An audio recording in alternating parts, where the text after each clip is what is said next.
ফিলিস্তিনের ওপর ইসরায়েলের বর্বর হামলার প্রতিবাদে মানববন্ধন করেছে ঢাকা বিশ্ববিদ্যালয় শিক্ষকদের সংগঠন ইউনিভার্সিটি টিচার্স কনসোর্টিয়াম। সকালে বিশ্ববিদ্যালয় কলাভবনে ইসরায়েলের ন্যাক্কারজনক হামলার প্রতিবাদ জানান তারা। বক্তারা বলেন, বিশ্বজুড়ে মানবতার কথা বলা হলেও ফিলিস্তিনের মুসলিমদের উপর আক্রমণে জাতিসংঘ সহ পশ্চিমা রাষ্ট্রগুলো নীরব ভূমিকা পালন করছে, যা অত্যন্ত দুঃখজনক। ফিলিস্তিনিদের প্রতি সংহতি ও সমবেদনা জানিয়ে তারা বলেন, রমজানে যুদ্ধবিরতি লঙ্ঘন করে শিশু থেকে বৃদ্ধ সবার উপর বর্বর হামলা চালানো হচ্ছে।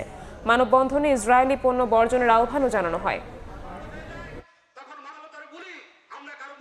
মুসলিম বিশ্বের নেতৃবৃন্দের কাছে আহ্বান জানাতে চাই যে সারা বিশ্বের মুসলিম নেতৃবৃন্দ ঐক্যবদ্ধ হবেন, মুসলমানরা ঐক্যবদ্ধ হবে। ফিলিস্তিনি ভাই বোনরা খুব চুপচাপ থাকেন, আস্তে আস্তে রয়েছেন, কিন্তু সেখানে বড় বড় গোলা বোমা আগুনের কুণ্ডলে উঠতে আমরা দেখছি, যেটার নিন্দা জানানোর ভাষা আসলে আমাদের নেই। মুসলিম সম্প্রদায়ের লোকদেরকে যেভাবে মারা হচ্ছে, এটা কি কোনো বিবেকবান মানুষের হৃদয়ে জাগে না?